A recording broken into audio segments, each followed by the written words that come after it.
Si vous avez cliqué sur cette vidéo, c'est qu'a priori vous envisagez de faire une thérapie de couple. Et la première chose que j'ai envie de vous dire, c'est que c'est tout à fait normal que vous ayez tout un tas de questions, de craintes, de doutes à l'idée de démarrer cette démarche. Alors pour vous aider à faire le tri dans tout ça et à vous décider de est-ce que vous avez envie de franchir la porte d'un cabinet et de démarrer une thérapie de couple, j'ai rassemblé les questions que mes patients ont tendance le plus souvent à me poser, comme ça vous permettra de vous faire une idée. La première question, c'est comment est-ce que ça se passe une thérapie de couple? Alors même s'il y a des méthodes communes, c'est vrai que chaque thérapeute a un petit peu ses propres manières de faire, donc je peux pas parler pour tout le monde, mais je peux vous raconter la manière dont moi j'accompagne les couples en thérapie. La première chose que je fais, c'est que je vérifie qui veut quoi. Je vérifie les attentes de chacun, qu'est-ce qu'ils veulent obtenir de la thérapie. Dans le meilleur des mondes, à la fin, c'est quoi la différence entre l'état de leur couple maintenant et l'état de leur couple après la thérapie. Ensuite, je leur demande de clarifier les difficultés, c'est-à-dire de me dire, voilà les sujets pour lesquels on s'engueule tout le temps, voilà les sources d'inconfort, de souffrance qu'il peut y avoir entre nous, les raisons pour lesquelles on a du mal à se comprendre. Et ce qu'on va faire ensemble, c'est qu'on va déjà choisir un premier sujet qui est si possible récent et très douloureux. Comme ça, l'avantage, c'est que ça peut leur faire du bien dès le début, dès la première séance dans le quotidien. Je suis personnellement pas une grande fan de mettre 1000 plombes à parler de comment est-ce qu'ils se sont rencontrés, de se regarder dans les yeux pendant 10 minutes et de se rappeler de pourquoi ils s'aiment. Je suis pas dans la bienveillance bullshit, moi j'aime beaucoup aller directement là où ça fait mal et le régler tout de suite pour que ça ait tout de suite une incidence dans leur quotidien, et donc du coup je suis très terre à terre, très concrète, et je vais directement attaquer si possible le pire de leurs problèmes, parce que c'est souvent juste pour ça qu'ils viennent. Et a priori, si tout se passe bien, en général, au bout d'une heure maximum, on a réussi à résoudre ce premier problème-là. Là, justement, ça crée un effet intéressant chez eux qui est, mais attends, on s'engueule là-dessus depuis 6 mois, 1 an, 6 ans, comment ça se fait que là, on a réussi à le régler rapidement et qu'en plus de ça, il n'y ait pas eu d'effusion de larmes et de sang. Et là, c'est ce qui va se passer dans la deuxième partie de la séance, puisque mes séances en général durent 1 heure et demie, donc il y a une première heure où on règle au moins un problème, voire plusieurs si on a le temps, et la dernière demi-heure est consacrée à leur expliquer comment ça se fait qu'on s'en est bien sorti pour qu'ils puissent eux-mêmes le reproduire après. Dans un monde idéal, moi j'aimerais bien que les gens viennent juste à une séance et que ce soit suffisant pour résoudre leurs problèmes, parce que je veux leur transmettre la méthodologie, le comment est-ce qu'on fait pour résoudre une situation difficile tous les deux. Et que moi, le plus rapidement possible, je sers plus à rien. Et d'ailleurs, à la fin de la séance, je leur donne plein de ressources pour qu'ils se rappellent de ce qu'on s'est dit, pour qu'ils puissent justement s'en servir sans que j'ai besoin d'être là. Parce que c'est normal aussi qu'en 1 heure et demie, en fait, on dit plein de choses, on peut pas tout retenir, c'est difficile. Et puis après, des fois, la mémoire nous joue un peu des tours, on se rappelle pas exactement de ce qui a été dit, de ce qu'on s'est promis. Donc autant qu'ils repartent avec des choses à faire et des ressources pour se rappeler de tout ce qu'on s'est dit pendant la séance. J'aime beaucoup cette méthode parce que, comme je vous l'ai dit, elle résout très vite les problèmes les plus importants, et aussi parce qu'en fait, elle est applicable à peu près tout le monde. Je me sers de cette méthode à la fois pour les couples, mais aussi pour les amis, pour la famille, pour le professionnel. En fait, c'est simplement apprendre aux gens à régler leurs problèmes sans moi. Du coup, quand on me pose la question quand est-ce qu'il faut faire une thérapie de couple, et dans mon cas, il n'y a pas forcément de bonne réponse parce que chaque moment du couple peut bénéficier d'un accompagnement comme ça. Les couples qui vont très bien et qui se prennent la tête pour des trucs un peu débiles, qui aimeraient bien juste mieux se comprendre, ils peuvent bénéficier de cette méthode-là. Les couples qui viennent de se remettre ensemble, qui n'ont pas envie de retomber dans leur travers, même chose, ça peut être super utile pour eux. Les couples qui sont en pleine crise, qui se demandent s'il faudrait pas mieux qu'ils se séparent, au moins un des deux est en grand doute, pareil, ça permet de résoudre plein de choses. Et aussi pour les couples qui sont déjà séparés, ça peut être super cool parce que du coup ça permet de mieux s'entendre, de mieux gérer toutes les prises de décision qu'il y a encore à voir avec les enfants quand ils en ont. Donc quel que soit l'état du couple et même l'état de la relation, parce que c'est juste une thérapie relationnelle, quel que soit le type de relation, c'est une méthode qui pour moi fait du bien tout le temps. Donc en fonction de l'attente de la personne, je fais évoluer bien évidemment les angles par lesquels j'attaque les choses, mais chaque étape de la vie d'un couple peut bénéficier d'une thérapie de couple et que ça fasse beaucoup de bien. Troisième question, est-ce que le but c'est forcément de sauver son couple? Eh ben non, justement, parce que des fois ce qu'on met en évidence pendant qu'on fait la thérapie de couple, c'est que finalement, des fois, ils ont fait le tour et ils ont plus forcément envie d'être ensemble, ils ont envie de se séparer, mais ils ont pas envie de se séparer, pareil, dans les larmes et dans le sang. Ils ont envie de trouver le moyen que ce soit harmonieux, plus facile, que la moindre personne possible en souffre et que ça se passe bien pour les enfants, pour la famille, pour la belle famille. C'est clair que dans l'idéal, t'as plutôt envie de pouvoir partager tous ensemble les anniversaires de ton gamin et pas de te séparer systématiquement à tous les événements importants de leur vie. La thérapie, en fait, elle permet de régler toutes les sources de tension qu'il peut y avoir entre vous, de rendre le rapport harmonieux, qu'il n'y ait plus d'incompréhension, que vous arriviez à prendre ensemble des décisions difficiles, que tous les sujets qui fâchent, que tous les sujets qui font mal, nous on arrive ensemble à trouver des méthodes qui marchent pour votre couple et de faire en sorte que ces sujets-là arrêtent de polluer votre quotidien dans la relation. Ça c'est le but de la thérapie, pas faire absolument que les gens restent en couple. C'est un bonus la plupart du temps parce que c'est vrai qu'un couple en crise, quand on enlève tous les problèmes, des fois ils se rappellent qu'ils sont amoureux et qu'en fait la vie c'est super et que c'est juste qu'ils étaient fatigués, las et ils avaient trop mal pour réussir à être en même temps en contact avec leurs sentiments amoureux et leurs désirs. Donc ça arrive souvent qu'effectivement ça sauve le couple, mais il vaut mieux pas que ce soit, pour moi en tout cas en tant que thérapeute, mon objectif principal. Parce qu'il y a des cas où c'est pas possible de sauver le couple en thérapie couple. Et justement, dans quel cas est-ce que ça ne marche pas? Ça aussi, c'est une question qu'on me pose souvent et la principale raison pour laquelle ça peut ne pas marcher, qui est quasiment la seule en fait, c'est quand il y en a au moins un des 2 qui a pas vraiment envie que ça marche. Très souvent, la grande majeure partie du temps, les couples qui viennent me voir, ils sont au bord de la crise, au bord de la rupture et en fait, il y en a un des 2 qui pousse un peu plus le fait qu'il y ait une thérapie de couple et l'autre, il traîne les pieds, il a pas vraiment envie et en fait, il le fait plus pour montrer patte blanche, pour se donner bonne figure, pour déculpabiliser en disant: «Bah voilà, tu vois, j'ai participé, j'ai fait ton truc de la thérapie de couple et ça a pas suffi».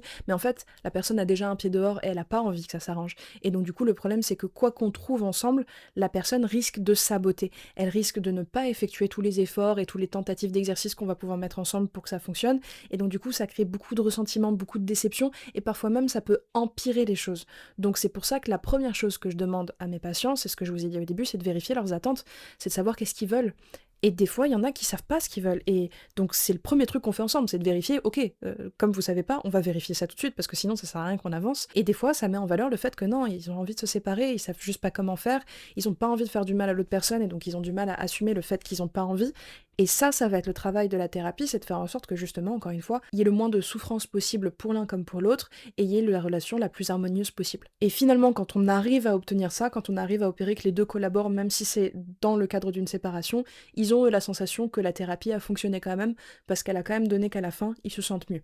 C'est ça le plus important. Donc la seule raison pour moi pour laquelle la thérapie marche pas, c'est quand il y en a un des deux ou les deux qui en fait ont pas envie que ça se passe bien, et qui ont envie juste de régler leur compte avec un témoin qui compte les points. Et ça, malheureusement, bah, je fais pas. Du coup, dans ces cas-là, moi, j'ai pas envie de faire perdre ni du temps ni de l'argent à personne. Et dès le début de la séance, je leur dis qu'il vaut mieux pas qu'ils en fassent une et je leur fais pas payer la séance. J'ai pas d'intérêt à gagner de l'argent sur le dos de la souffrance des autres personnes. Donc je préfère être vraiment honnête, une thérapie, ça ne fonctionne pas quand il y en a un des deux qui veut pas. Ce qui répond aussi à une autre question, c'est est-ce qu'on peut convaincre son partenaire de venir? Eh ben non, on peut pas convaincre son partenaire de venir, on peut pas le forcer en tout cas. Après, bien évidemment, vous pouvez dire à votre partenaire, moi j'ai envie de ça, voilà pourquoi j'ai envie de ça. Et si votre partenaire a des craintes, a des doutes, vous pouvez tout à fait lui demander qu'est-ce que c'est, essayer de répondre à ses craintes et à ses doutes pour que peut-être finalement la personne se sente à l'aise d'essayer, mais vous pourrez jamais forcer la personne à y aller. C'est comme essayer de convaincre quelqu'un d'avoir un rapport sexuel avec toi. C'est bizarre d'essayer de convaincre la personne et de lui faire un argumentaire. Des fois, t'as pas envie, t'as pas envie. Et en thérapie, quand on n'a pas envie, bah, la thérapie, elle marche pas.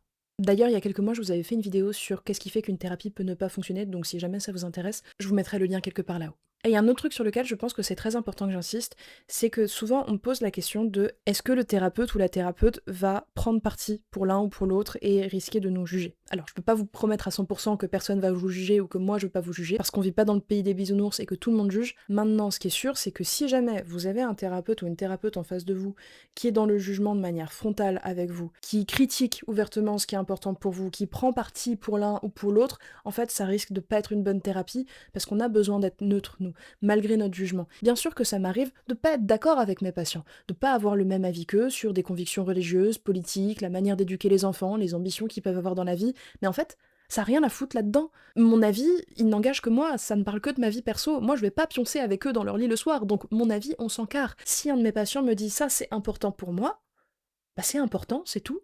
J'ai pas de jugement à émettre là-dessus. Mon travail, c'est de faire en sorte que ce qui est important pour l'un et ce qui est important pour l'autre, ça soit respecté, entendu tout du long de la thérapie et qu'ils puissent trouver des vrais bons compromis avec lesquels ils sont à l'aise. Et on peut tout à fait éprouver une forme de jugement et respecter pourtant profondément l'autre personne. Par exemple, je trouve que les gens qui préfèrent les beignets aux crêpes, ils ont complètement tort et que les crêpes, c'est bien mieux.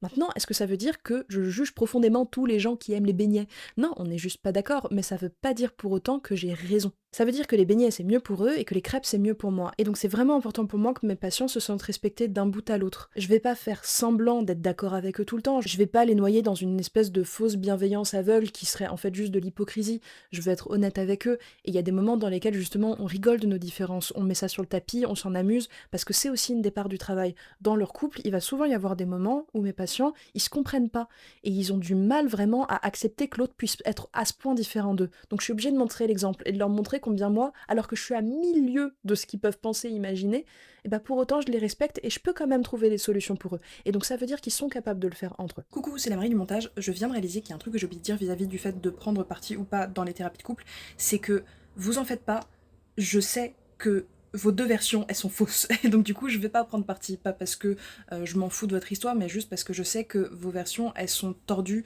par votre biais, par la manière dont vous interprétez les choses, par le fait que vous êtes blessé et donc c'est pas forcément exactement la vérité. Donc c'est pour ça aussi que moi, je me fais pas forcément un avis vis-à-vis de ce que vous me dites. Je suis pas présente pendant vos disputes, je sais pas qui a vraiment raison, qui a vraiment tort et à vrai dire, j'en ai rien à foutre. Et donc je sais qu'il y a plein de gens qui ont des craintes que en fait, comme leur partenaire parle bien et que eux ils parlent pas bien, et bah, ils passent pour un trou du cul parce qu'en fait, ils se défendent pas de la même manière et en fait on dirait que l'autre c'est une grande victime pendant que eux ils s'en fichent parce qu'ils disent rien, mais je sais faire la part des choses et tous les thérapeutes savent le faire. Vous avez le droit d'être taiseux, vous avez le droit de pas savoir bien vous défendre et argumenter correctement. Ça veut pas dire que pour autant vous allez vous faire marcher dessus et que ça va être le tribunal. Tout va bien.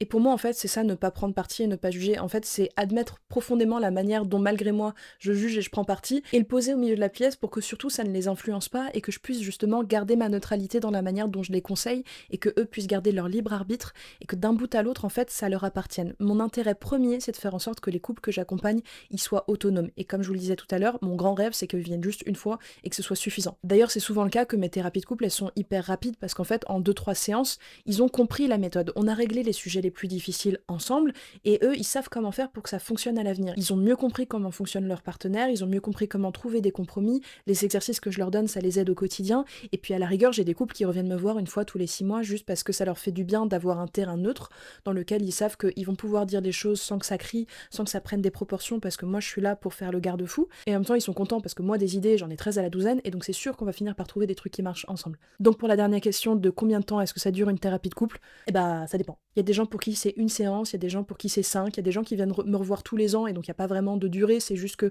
ça leur fait plaisir de faire un petit check et une piqûre de rappel.